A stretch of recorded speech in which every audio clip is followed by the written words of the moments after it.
Oh, yeah, guys, we're going to run through a couple parts of chapter 16 since we just finished up that movie. So, when you are elected president, you do not immediately start the job. Just like we have going on right now, where Joe Biden has most likely won the presidency, he's not going to become the president until January. So, during this election, James Buchanan had lost the election, and Abraham Lincoln would be the next president. So, James Buchanan, the last couple months he is president, basically drops the ball. You got 7 southern states that secede from the country. They refuse to be part of the United States anymore. They say if Lincoln's the president, we're not going to cooperate. James Buchanan agreed with the southern states, and he said that it was the North's fault that the South had left. So he's basically blaming the North, saying if they didn't try to free the slaves, the South wouldn't be throwing a fit. He also said that all of the runaway slaves should be returned, and all of the new territory out west should be open to having slavery. Then the South is going to come back, which is a foolish thing to think. I mean, if you give them everything they want, of course they're going to come back. So a guy named John Crittenden offers a compromise. He suggests that the Constitution allows slavery in all new territories, and then that Missouri Compromise map we looked at a couple weeks ago, split the country in half, North is free, South is slave. He wanted to change that where the South would be slave and the North could vote to be slavery, which isn't really a good compromise. He thought that this would make the slave states happy and they would return to the United States. They would join the country again. Members of the Senate discussed the compromise, but they reached no agreement. Abe Lincoln now was taking the stance that slavery must be stopped forever. He says, no, now's the time to end it. So in February of 1861, the southern states, all those states that left, they formed their own government called the Confederate States of America. They wrote their own constitution that said each one of those states would be independent and they would be free to have slaves. They chose Jefferson Davis to be the president of the Confederacy, and Montgomery was chosen to be the capital.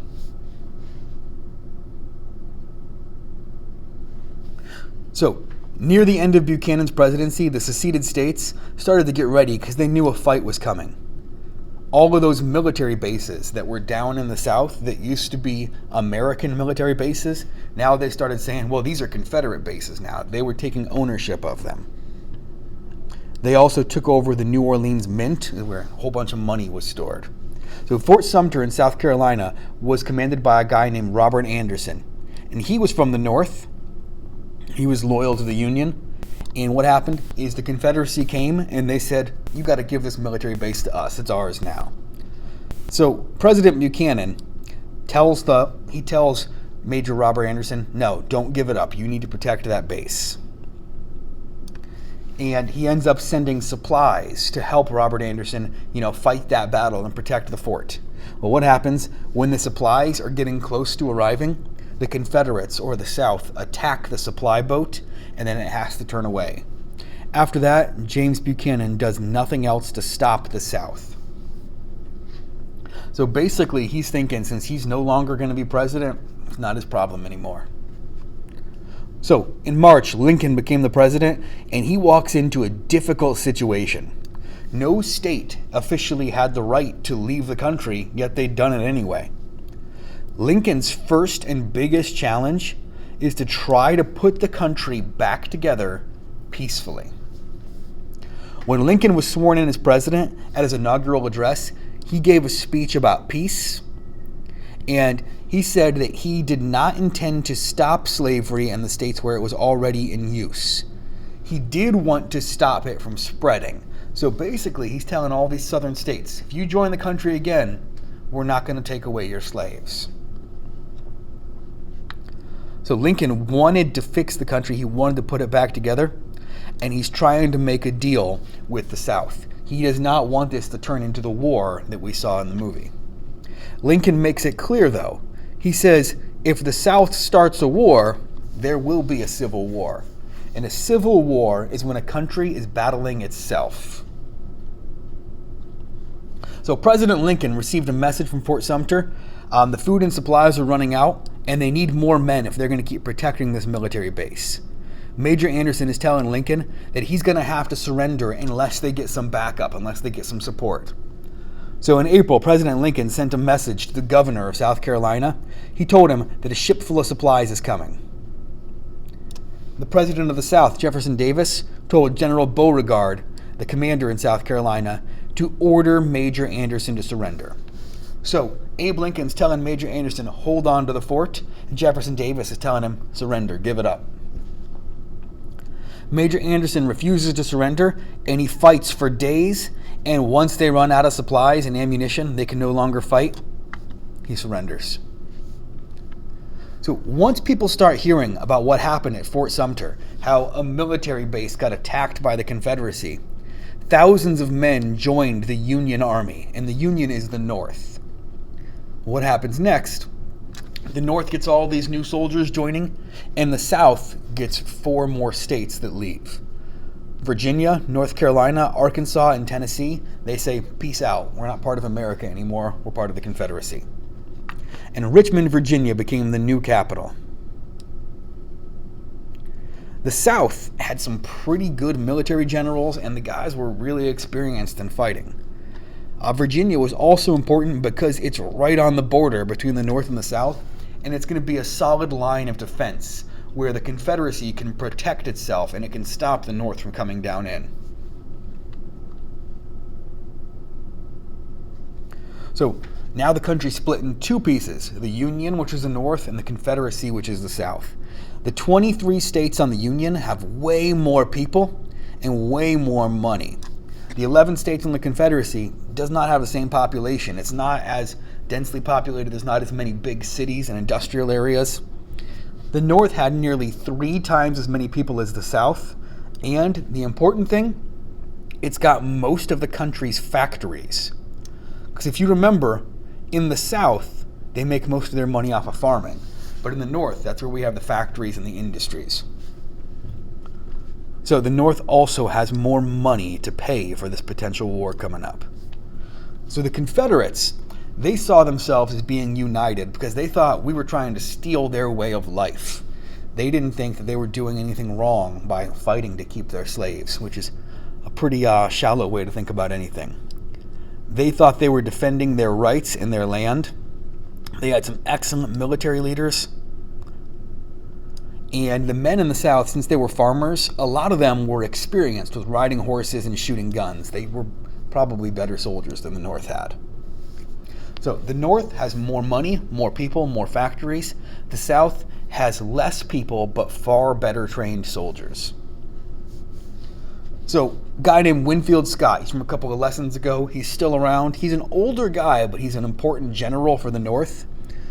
General Winfield Fuss and Feathers Scott has a plan to defeat the South without losing a whole lot of soldiers. His plan is called the Anaconda Plan.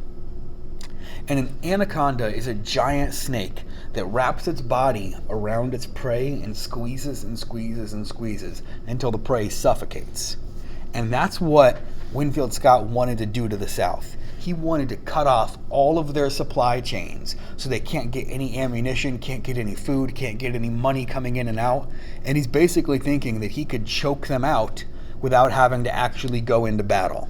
Now, this is a pretty solid plan, but some people are criticizing it. The thing they are worried about that plan is that it will take too long. They think that they can just go into the South, attack them, beat them up real quick, and then be good. Winfield Scott's plan is safer and will probably work, but it's going to take a while. So President Lincoln orders a blockade of all the southern states that had seceded, and he cuts off all the seaports to the South. He does not want the South selling cotton to anybody, because if they can't sell cotton, they don't have money coming in their pockets.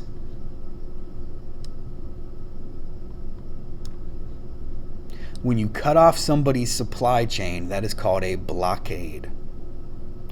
And if the South can't buy weapons from other countries because they can't sell cotton, they don't have factories, so they can't make weapons either. The South's plan for this war is a little bit different. They are planning on waiting for us to come to them. They're going to fight defensively. They want to fight on their home turf where they have the advantage.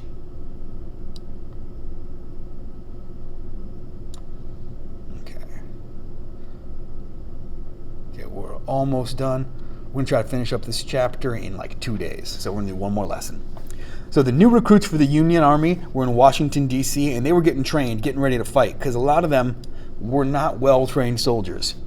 Winfield Scott ordered a guy named Irvin McDowell to take 35,000 of these inexperienced soldiers to their first battle at a place called Manassas Junction. It's also sometimes called Bull Run. And these people had never been in a fight before, so they were a little bit arrogant. They were overestimating their skills. They were so certain that they were going to defeat the South in this battle that they actually invited people to come and watch the battle. And people set up like picnics to watch this war. So what happened? We sent our inexperienced guys from the North down to fight the South, and the South was ready and waiting for us. At first, it looked like the Union was winning because they had more soldiers. But what happens is the South gets some backup from a guy named Stonewall Jackson and a guy named Joseph Johnston. So it was close. It looked like it might have been like a tie. Maybe we were barely winning. And then the South gets some backup that shows up and it turns the tides. And what happens? The Union Army loses and they have to run. So think about this. We were confident that we were going to win. We invited people to come and watch and we took an L. That's going to be pretty hard on us. And it shocked the North. And they realize now this is not going to be an easy war. But some people are still eager to go fight, and the newspapers are hyping it up, saying forward to Richmond, which seems kind of foolish. That would be like if you get into a fight with someone, get your butt kicked, and then you want to fight again right away without changing your strategy. It's like not a good decision. Okay, so November 1861, Winfield Scott retires. He's 75 years old, and he can't handle being in charge of the army anymore. So they got to choose a younger guy with a little bit more energy to take over. And Lincoln chooses a guy named George McClellan. McClellan is 35 years old. He's a veteran of the Mexican War. He's got experience fighting. And he graduated second in his class at West Point. West Point's a military college, so this dude was pretty smart, and he knew what he was doing. He was good at organizing, and he realized that his men were not prepared, so he wanted to train the soldiers to fight better. So before they got into another battle, he says, no, we're going to get you guys ready. We can't just send you in there all arrogant. So the Confederate forts in the western Tennessee and a couple of other places were really important. Those were forts that they had taken from the North, and we wanted to try to take those back. In February of 1862, Ulysses Grant used the Navy and the boats that we had to go and capture these forts along the Mississippi River. Now, controlling the Mississippi River was very important. If we could control the Mississippi River, there's no way the South could sell their cotton. The Mississippi River is the main highway where they're selling stuff. So if we cut that off, they're done. In 1861, the Confederates get ready for another naval battle. They don't have any boats that are built for battle. The only one they have is one that they actually drug up that sunk, and they rebuilt it. It used to be called the USS Merrimack, and they renamed it the Virginia. The boats were starting to change too. Before this time, these warships were all just made out of wood. They'd fire cannonballs at each other, and they started covering these warships with sheets of iron to serve as armor. So these two ships, the Monitor and the Merrimack, had a battle. The Confederates wanted to take control of the Mississippi River back so they could sell their cotton and make their money. And neither ship wins the battle, because what happens is these ships are covered in metal, so their armor has been upgraded, but their weapons have not been upgraded. The Confederates, when they realized they could potentially lose this battle, they destroy their own ship to stop the North from taking it. Okay, so George McClellan then leads his troops towards Virginia, and the South is ready for us once again. They're fighting defensively. They know we're coming. They let George McClellan get very close before they surprise attack him, and the fighting goes on for days in multiple different locations. That's why it's called the 7 Days Battle. From time to time, it looked like we were winning, then it looked like they were winning, and it goes back and forth for almost a week. But eventually, George McClellan thinks that he is losing, and instead of being defeated, he says, time to run, we need to retreat. In August of 1862, another battle was fought at Manassas Bull Run. That's the same place where we fought at the beginning, where we were arrogant we were going to win and invited people to watch. And what happens is the North loses again. So now, General Robert E. Lee starts changing his plan. Instead of waiting for us to come and attack them, he says, you know what, we're going to switch from defense and go to offense.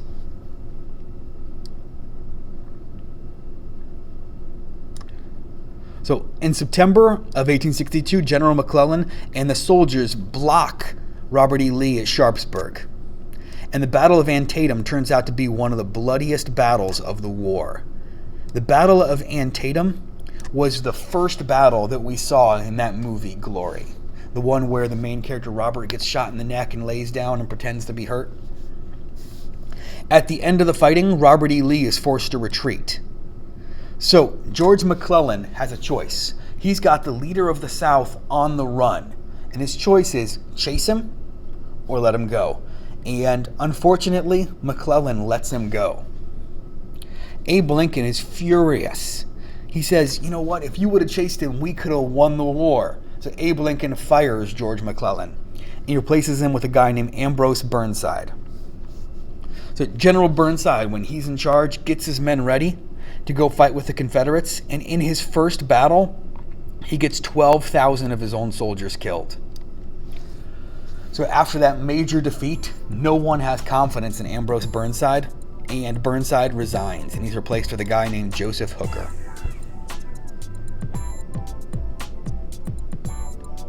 Okay, guys, I know that was a lot, so I need you to go into Chapter 16 and work on the worksheet for Chapter 16, Lesson 1, 2, 3.